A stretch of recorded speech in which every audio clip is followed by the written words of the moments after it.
morning air in Manhattan was crisp and cold, the kind that makes your breath visible in little clouds. Inside the Grand Metropolitan Concert Hall, dozens of young musicians were preparing for what many considered the most important piano competition in America. Parents fussed over their children's hair, adjusted bow ties, and whispered last-minute encouragement. Professional coaches reviewed fingering techniques one final time. The atmosphere buzzed with nervous energy and expensive perfume. In the corner of the backstage area, sitting alone on a metal folding chair, was a 12-year-old girl from Japan. Her name was Yuki, and she looked completely out of place. While other contestants wore designer dresses and tailored suits that probably cost more than a month's rent, Yuki wore a simple navy blue dress with small white flowers. Her grandmother had sewn it by hand, spending 3 weeks on every stitch, making sure it was perfect for this moment. The fabric wasn't fancy, but it was made with love. Yuki's black hair was pulled back in a neat ponytail, held together with a plain rubber band. No expensive accessories, no professional styling. She clutched a small backpack on her lap, the kind elementary school kids use, with frayed straps and a faded cartoon character that had nearly washed away. Inside that backpack was everything she had brought to America. A change of clothes, a toothbrush, a photograph of her family, and a letter from her mother written on lined notebook paper. She had been sitting there for 2 hours, watching the other contestants come and go. Some of them glanced at her with curiosity, others with barely concealed pity. A few didn't notice her at all. She was used to being invisible. Back home in her small village, she was just the quiet girl who helped her grandmother run the corner shop. Nobody there knew what she could do with a piano. The journey to get here had been almost impossible. Yuki's mother had saved money for 3 years, working double shifts at the textile factory. Every coin that could be spared went into a jar hidden in their kitchen. Her grandmother sold vegetables from their tiny garden. Even Yuki contributed, giving piano lessons to younger children for a few dollars each. When they finally had enough for the plane ticket, her mother had cried. Not from sadness, but from the weight of sending her only daughter halfway across the world, alone. Yuki had never been on a plane before. She had never left Japan before. She had never been away from her family before. The flight attendants were kind to her, checking on her frequently, making sure she ate and drank water.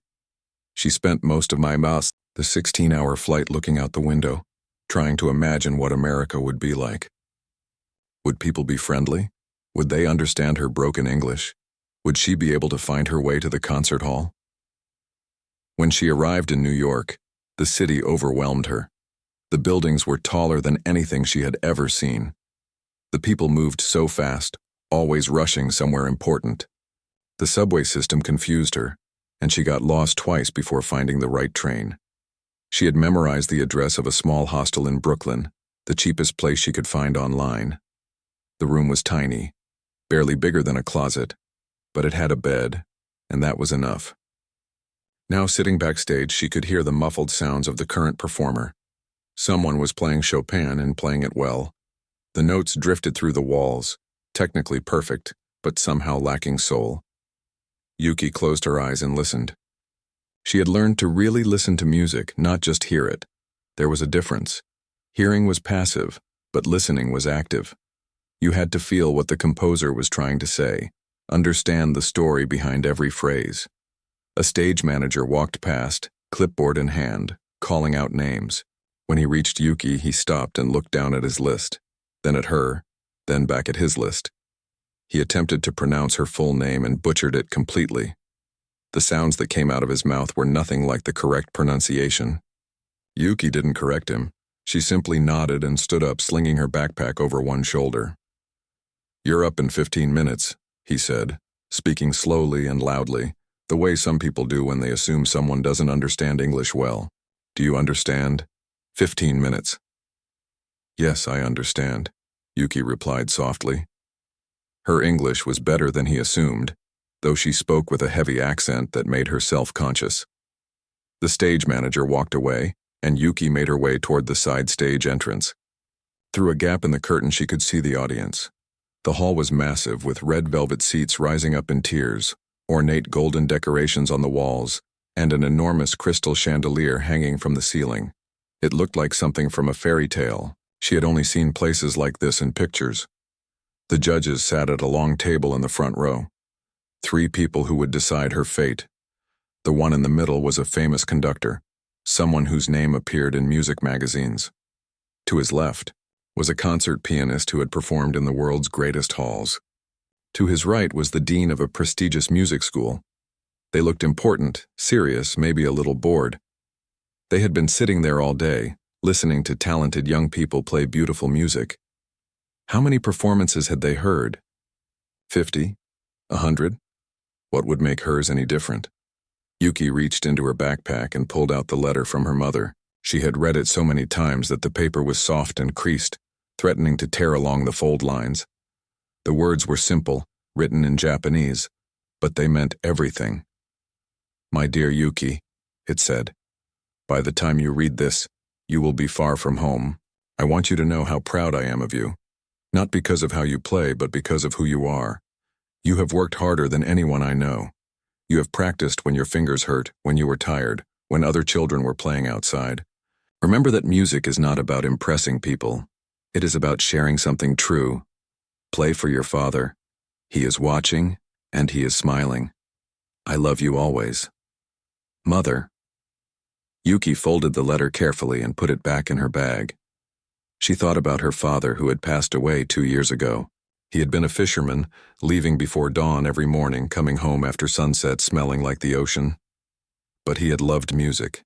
He couldn't play any instrument himself, but he would sit for hours listening to old records on their cheap stereo. Classical music, jazz, traditional Japanese songs. He didn't care about the genre. He just loved the beauty of it. When Yuki was 7, she had found an old keyboard at a yard sale. It was missing 3 keys, and the speaker crackled, but it was only $10. Her father bought it for her without hesitation, even though money was tight. That broken keyboard became her whole world. She taught herself to play using videos from the library's computer. She practiced scales until her fingers cramped. She learned pieces that seemed impossible at first, breaking them down into tiny sections, repeating each one hundreds of times until it became muscle memory. The current performer finished, and applause filled the hall. Polite, respectful applause, the kind that acknowledged skill but wasn't particularly enthusiastic. The performer, a boy about Yuki's age in an expensive tuxedo, walked off stage looking disappointed. He had probably hoped for more. The stage manager appeared beside Yuki. "You're up," he said, gesturing toward the stage.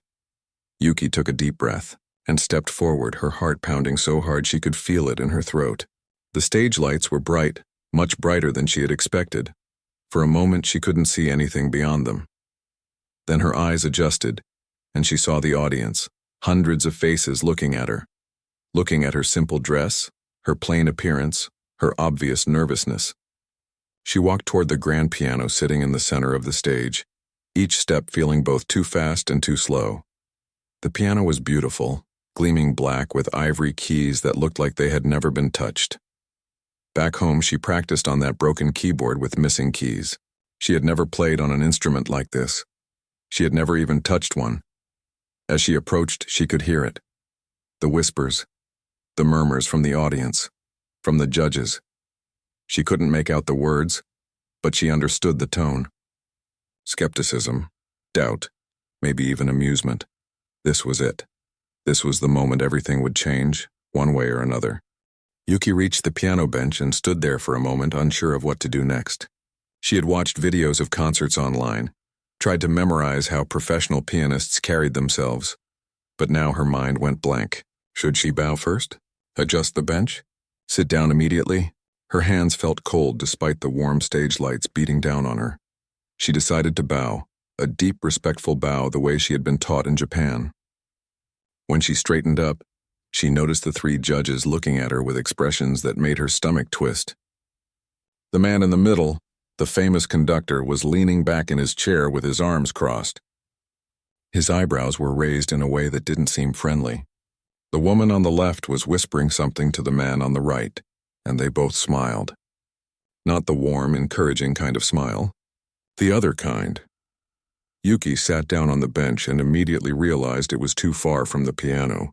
Her short legs couldn't reach the pedals properly. She stood up again, her cheeks burning with embarrassment, and tried to adjust the bench. It was heavier than she expected, and the scraping sound it made against the stage floor echoed through the silent hall. Someone in the audience coughed. Another person laughed quietly. Finally, she got the bench positioned correctly and sat down again. She placed her small backpack on the floor beside her, and this seemed to amuse the judges even more. Who brings a backpack on stage? Professional musicians had assistants, people to carry their things, people to handle every detail. This girl looked like she had just wandered in from the street. The conductor leaned forward and spoke into his microphone. His voice boomed through the hall speakers, making Yuki flinch slightly. "And what will you be performing for us today?" Yuki's throat felt tight. She had practiced this moment, rehearsed what she would say, but now the English words felt clumsy in her mouth. "Rachmaninoff Piano Concerto No. 3, she said quietly. There was a pause. A long, uncomfortable pause. Then the conductor laughed. It wasn't a small chuckle or a polite sound. It was a real laugh, the kind that showed he found something genuinely funny. The other two judges joined in, trying to be more subtle about it, but failing. "I'm sorry," the conductor said, though he didn't sound sorry at all. "Could you repeat that?" "Rachmaninoff Piano Concerto No. 3, Yuki repeated, a little louder this time. The woman judge leaned into her microphone. "Sweetheart, are you sure? That's a very difficult piece. Perhaps you meant something else? Maybe a simplified version?" Yuki shook her head. "No, the full concerto, the complete third movement." Now the third judge, the dean of the music school, spoke up. "Young lady, do you understand what you're saying? That piece is considered one of the most challenging works in the entire piano repertoire. Professional concert pianists spend years preparing it. Some refuse to play it at all because it's so demanding." "I know," Yuki said simply. The conductor exchanged glances with the other judges. He made a gesture with his hand, a sort of dismissive wave. "Well, this should be interesting," he said. And his tone made it clear he expected it to be interesting in the way a car accident is interesting. A disaster you can't look away from. The woman judge leaned over and said something to the conductor that Yuki couldn't hear, but whatever it was made him laugh again. He nodded and turned back to his papers, already looking bored. "Do you have the sheet music?" the dean asked, his voice dripping with condescension. "Or would you like us to provide it for you?" This question felt like a test, like they were giving her one last chance to back down, to choose something easier, to not embarrass herself. Yuki understood what they were really asking. They were asking if she had actually memorized this impossibly difficult piece or if she was delusional. "I know it by memory," Yuki said. More laughter rippled through the judges' table. The conductor didn't even try to hide his amusement now. "Of course you do," he said, his voice thick with sarcasm. "Well then, whenever you're ready. We're all very eager to hear this." Yuki heard the whispers from the audience growing louder. She could feel hundreds of eyes on her, judging her, doubting her. Some people probably felt bad for her. Others were probably excited to see her fail, the way people slow down to look at accidents on the highway. There's something about watching someone else's disaster that makes people feel better about their own lives. A woman in the third row whispered loudly to her husband, "Poor thing." Someone should have stopped her. "This is going to be painful to watch." A teenage boy in the balcony muttered to his friend, "This is going to be a train wreck. Get your phone ready." Even some of the other young contestants watching from backstage were shaking their heads. They had spent thousands of dollars on lessons, practiced with renowned teachers, traveled the world performing. Who was this girl in her homemade dress claiming she could play one of the hardest pieces ever written? Yuki closed her eyes. She needed to block it all out. The laughter, the whispers, the doubt, the judgment. She thought about her father, sitting in their small living room listening to his records.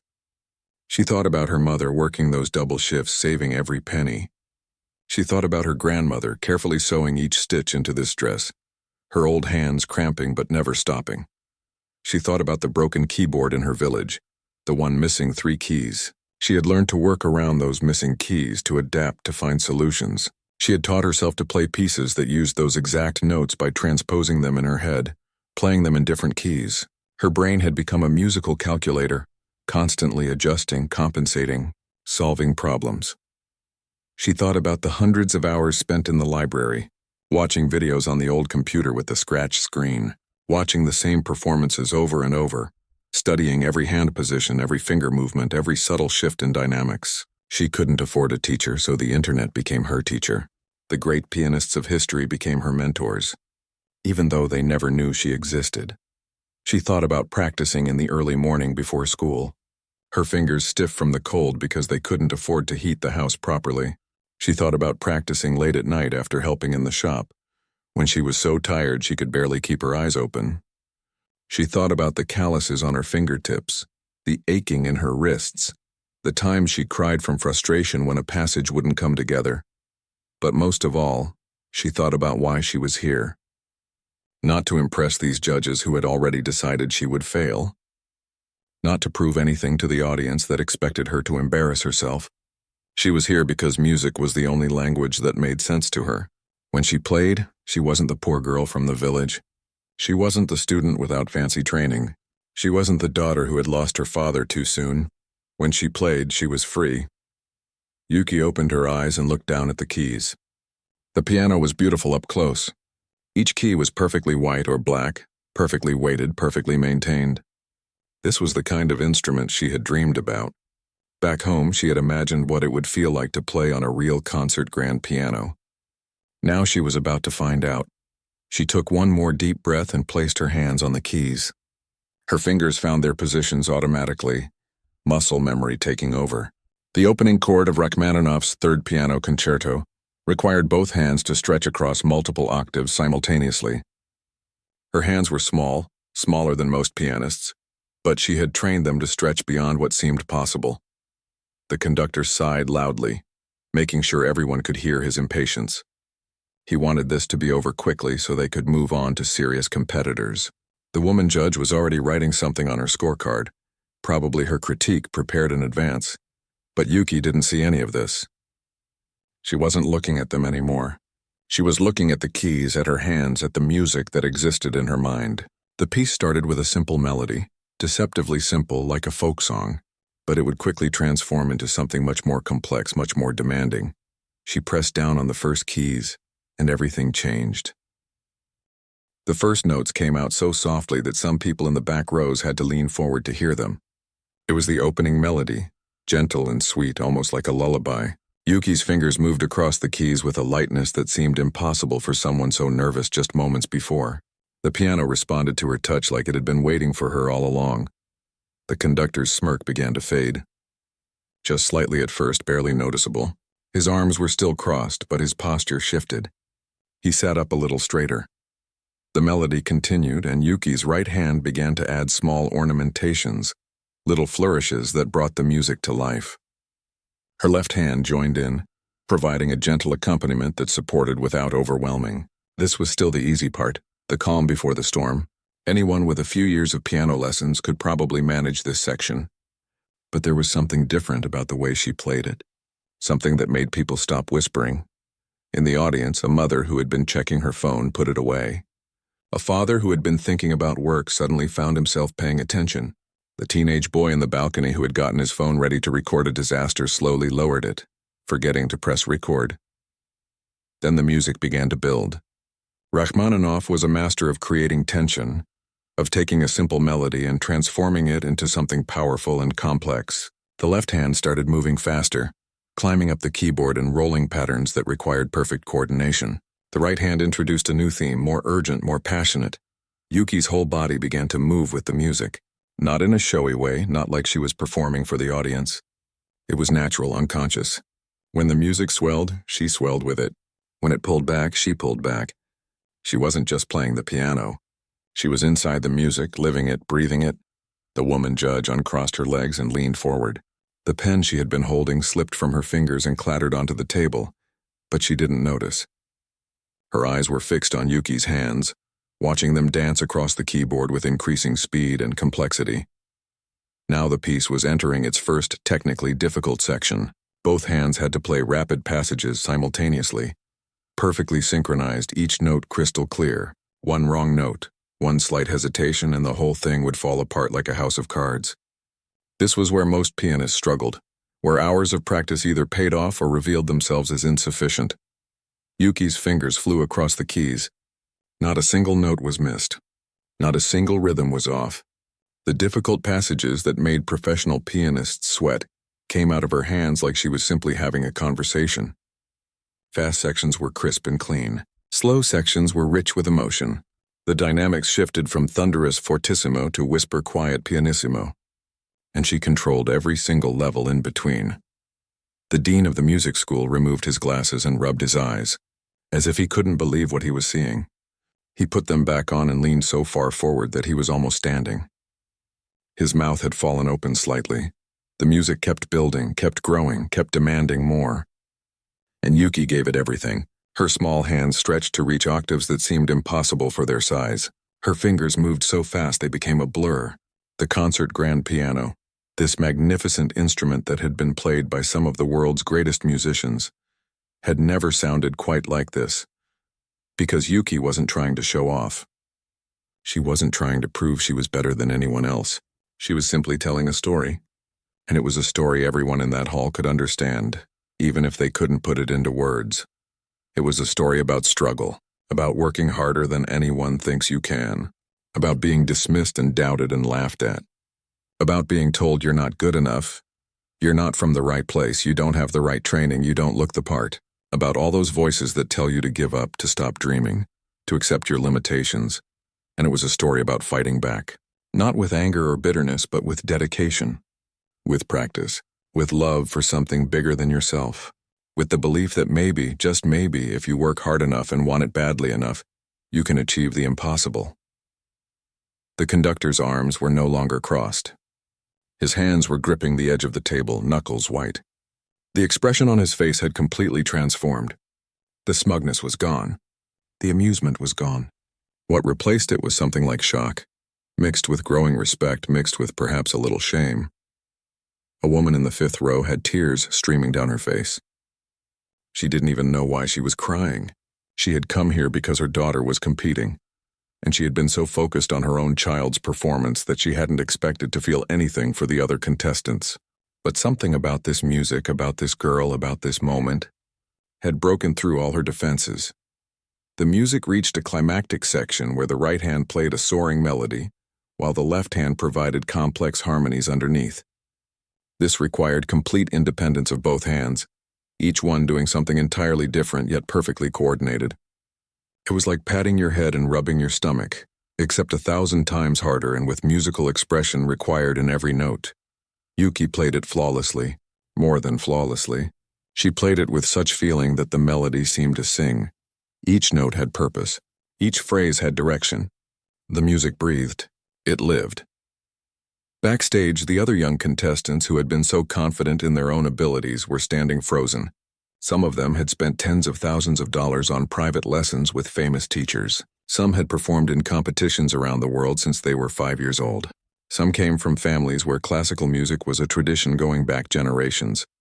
And here was this girl in her homemade dress, who had learned from videos on a library computer, who practiced on a broken keyboard, who had arrived alone with nothing but a backpack.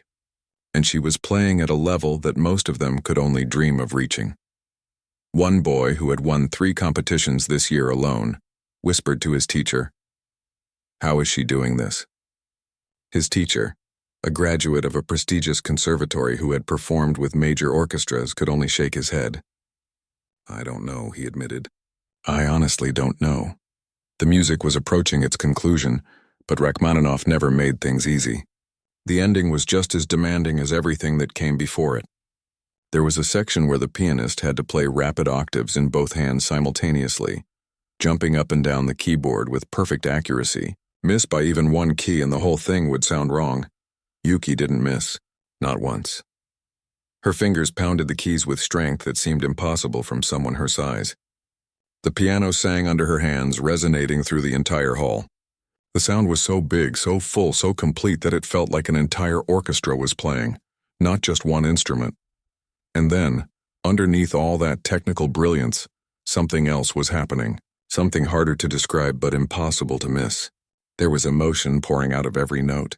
Not manufactured emotion, Not the kind that comes from being told, play this part sadly or play this part joyfully. This was real. This was honest. You could hear loneliness in certain phrases. You could hear hope in others.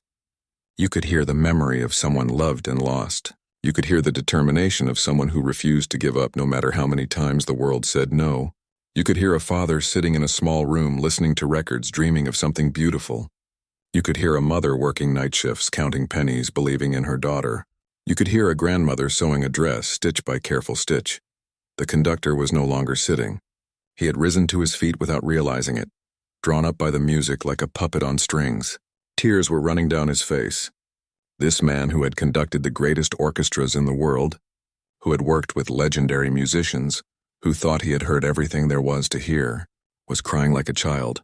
The final notes approached. Yuki's hands came together for the last powerful chords. Her whole body lifted slightly off the bench as she put every ounce of strength into those final moments. The piano thundered. The hall shook with sound. And then silence. Complete, absolute silence. Yuki's hands remained on the keys, frozen in position. Her chest heaved as she tried to catch her breath. Sweat had gathered on her forehead despite the air conditioning. Her eyes were closed and tears were streaming down her cheeks, falling onto the piano keys like rain. The silence continued. 1 second, 2 seconds, 3 seconds, 4. Nobody moved. Nobody breathed. The entire hall sat frozen as if time itself had stopped, and then someone stood up. It was the conductor who stood first. The same man who had laughed at her just minutes ago. The same man who had crossed his arms and prepared to be entertained by her failure. Now he was on his feet, his hands coming together in thunderous applause that echoed through the silent hall like a gunshot. The sound broke the spell. Suddenly everyone was standing. The woman judge shot up from her chair so fast it nearly tipped over. The dean stood, his papers scattering to the floor, forgotten. Then the entire audience rose as one, a wave of movement that swept through the hall from front to back. And they didn't just stand. They erupted. The applause was deafening. It wasn't the polite, measured clapping that had followed the other performances. This was raw, uncontrolled, emotional applause. People were clapping so hard their hands hurt. Some were shouting. Many were crying. A man in the back row was yelling, "Bravo!" over and over, his voice cracking with emotion. Yuki opened her eyes, startled by the noise. For a moment, she didn't understand what was happening. She looked out at the sea of standing people, at the judges on their feet, at the tears and the smiles and the absolute chaos of emotion in front of her. Her own tears kept falling. She tried to wipe them away with the back of her hand, but they kept coming. She stood up from the piano bench, her legs shaky. She bowed deeply and respectfully, the way she had been taught. The applause somehow got even louder. Someone threw flowers onto the stage, then someone else. Within seconds, there were roses and carnations landing at her feet, a garden blooming around her. The conductor moved toward the stage. He didn't walk, he practically ran. The woman judge was right behind him. They climbed the stairs and approached Yuki, who looked frightened by their intensity. The conductor reached her first, and without saying a word, he dropped to his knees in front of her. This distinguished man, this legend of classical music, kneeling before a 12-year-old girl in a homemade dress. "I am so sorry," he said, his voice breaking. "I am so profoundly sorry for how I treated you, for how I doubted you. You are extraordinary, what you just did. I have been in this business for 40 years, and I have never heard anything like that." The woman judge had tears streaming down her face. She pulled Yuki into a hug, holding her tight. "That was beautiful," she whispered. "That was the most beautiful thing I've ever heard in my life." The audience was still standing, still applauding. 5 minutes had passed and no one had sat down. No one wanted this moment to end. Backstage, the other contestants were crying too. Some from joy at witnessing something so incredible. Others from the realization that they would never reach that level. No matter how much money their parents spent on lessons. The stage manager, the same one who had butchered Yuki's name earlier, was wiping his eyes with his sleeve. The security guard by the door had his hand over his heart. Even the janitor who had been sweeping in the back hallway had stopped to listen. And now he stood frozen, his broom forgotten on the floor. Finally, after what felt like forever, the conductor held up his hands and asked for quiet. Slowly, reluctantly, the applause died down. People sat, but they were on the edge of their seats, leaning forward, not wanting to miss a single word. The conductor turned to face the audience, one hand on Yuki's shoulder. "Ladies and gentlemen," he said, his voice still thick with emotion, "I need to be honest with you. When this young lady walked onto this stage, I judged her. I looked at her appearance, her age, her background, and I made assumptions. I laughed, and I was so completely, utterly wrong that I'm ashamed of myself." He paused, collecting himself. "We have a saying in music. The notes are the same for everyone. What matters is what you bring to them." What this remarkable young woman brought to Rachmaninoff today was not just technical skill, though her technique is flawless. She brought soul. She brought truth. She brought something that cannot be taught in any classroom or bought with any amount of money. The woman judge stepped forward and took the microphone. "I think we all need to hear her story," she said softly. "Would you be willing to tell us how you learned to play like that?" Yuki nodded shyly. Someone brought her a microphone and she held it with both hands, her fingers trembling. "My English is not so good," she said quietly. "Please forgive me." "Your English is perfect," the dean called out from the judges' table. "Take your time. We're all listening." Yuki took a deep breath. "I am from small village in Japan. Very small, maybe 300 people. We have no music school, no piano teacher. When I was 7 years old, my father bought me keyboard at yard sale. It was broken. 3 keys did not work, but it was all we could afford." She paused, and the hall was so quiet you could hear people breathing. "My father was fisherman. He worked every day very hard, but he loved music so much. He would listen to old records after work. Classical music, jazz, everything. He could not play instrument, but he said music made life beautiful. Even when life was hard."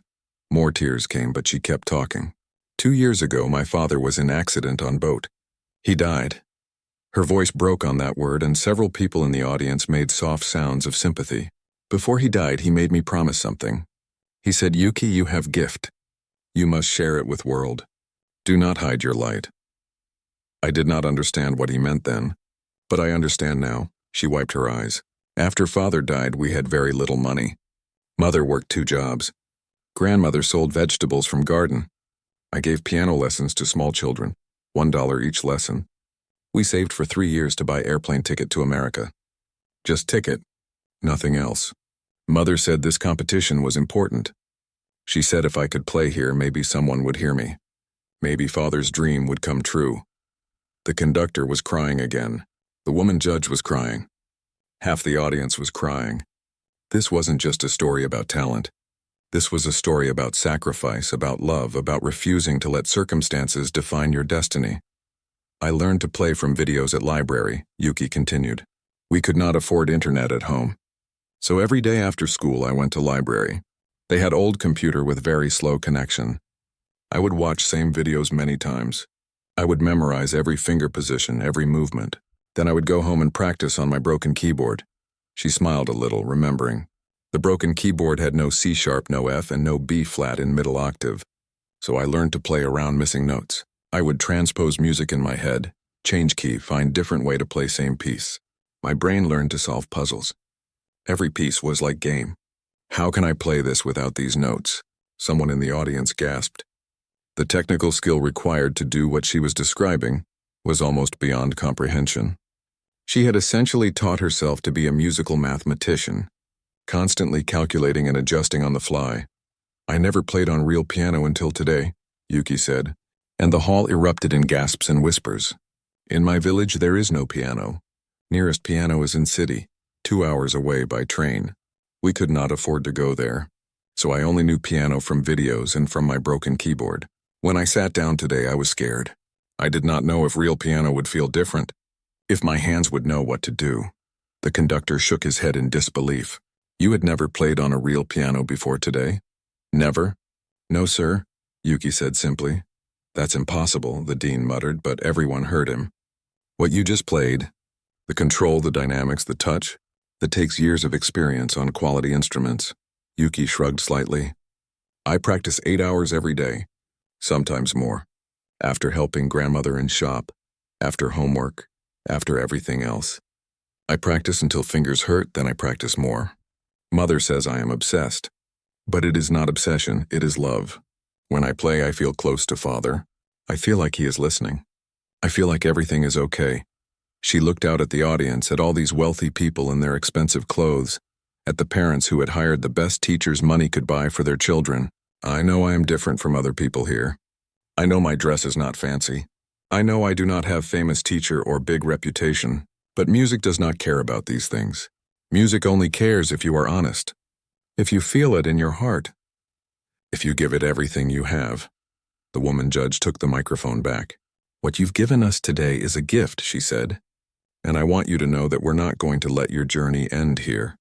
We're going to make sure you have every opportunity to continue developing your incredible talent. The conductor nodded vigorously.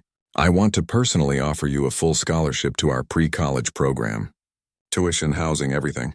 You'll study with the finest teachers in the world.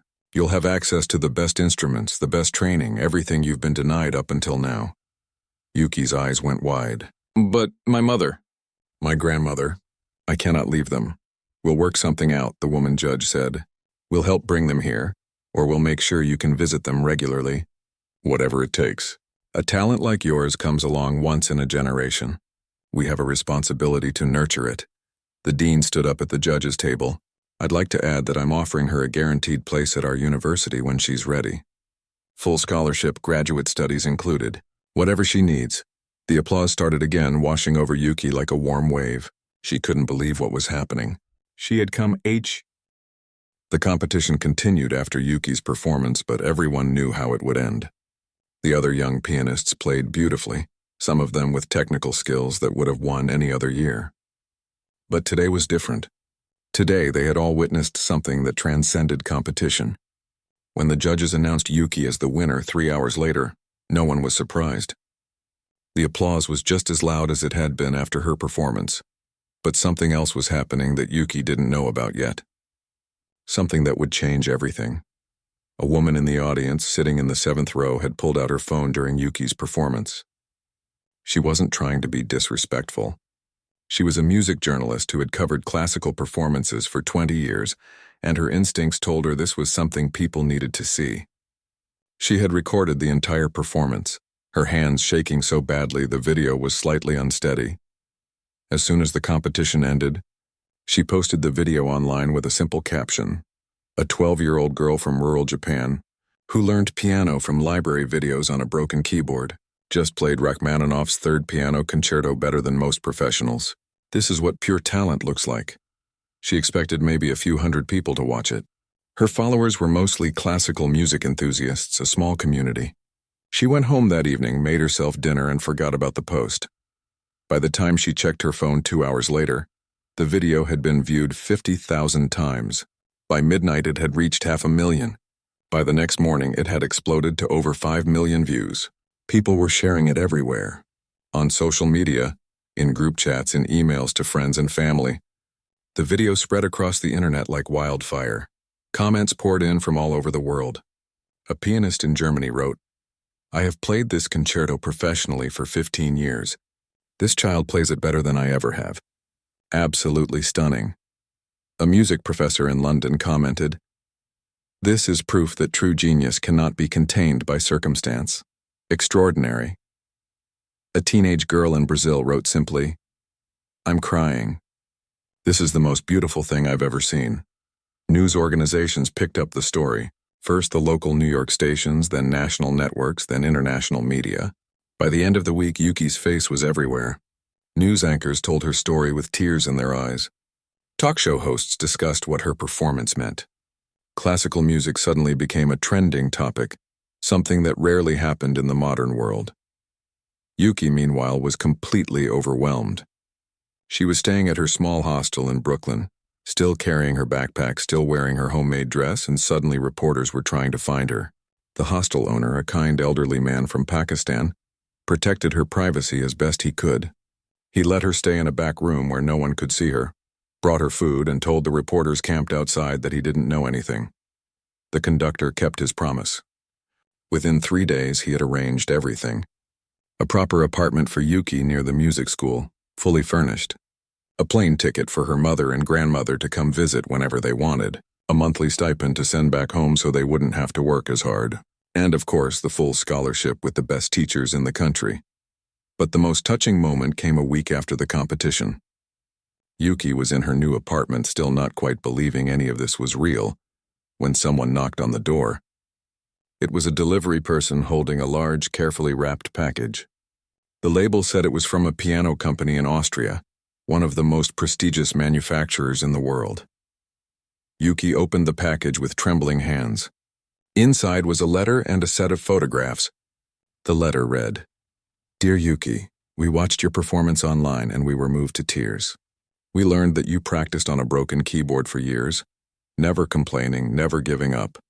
We want to do something for you. We are sending a concert grand piano to your home in Japan, for your mother and grandmother, and we are sending another one to your apartment in New York. Both are yours forever. You have shown the world what music really means. Thank you for reminding us why we build pianos." With deepest respect, Yuki sat on the floor and cried. Not sad tears, but the kind of tears that come when something is so unexpectedly kind that your heart can't contain it. She thought about her father, wondered if somehow he could see all of this happening. She hoped he was proud. Her mother called that evening. The piano had arrived in their village, delivered by a truck that could barely fit through the narrow streets. The whole village had come out to watch as delivery workers carefully carried it into their small home. They had to rearrange all the furniture to make it fit, but no one cared. Her mother was laughing and crying at the same time. "Yuki," she said, her voice crackling over the phone connection, "your father's dream came true. You shared your gift with the world and the world listened." The scholarship program started a month later. Yuki began working with a famous piano teacher, a woman who had trained multiple competition winners. In their first lesson, the teacher asked Yuki to play something, anything, so she could assess her technique. Yuki played the same Rachmaninoff piece. When she finished, the teacher was quiet for a long time. "You don't need me to teach you how to play," the teacher finally said. "You already know how to play. What I can teach you is everything else. The history, the theory, the connections between composers. I can introduce you to other musicians, help you network, guide your career. But your gift? That's all yours. That came from somewhere I can't access as a teacher." Over the following months, Yuki's life transformed in ways she never imagined. She performed at Carnegie Hall with a full orchestra backing her. She played for audiences in London, Paris, Tokyo, Vienna. Every performance sold out within hours. People wanted to hear the girl who had taught herself on a broken keyboard, the girl who had proven that circumstances don't define destiny. But Yuki never forgot where she came from. Every time she performed, no matter how prestigious the venue, she wore the same navy blue dress with the white flowers that her grandmother had sewn. It became her signature, her way of honoring her family. Fashion magazines wrote articles about it, calling it the most meaningful fashion statement in classical music. Designers offered to make her new dresses, expensive ones with famous labels. She politely declined every offer. She also started a foundation. She called it Broken Keys, and its mission was simple: provide musical instruments and online lessons to children in rural areas who couldn't afford traditional music education. The foundation sent keyboards to villages in Africa, South America, Asia, Eastern Europe, places where music was a luxury, where kids dreamed of playing but had no way to learn.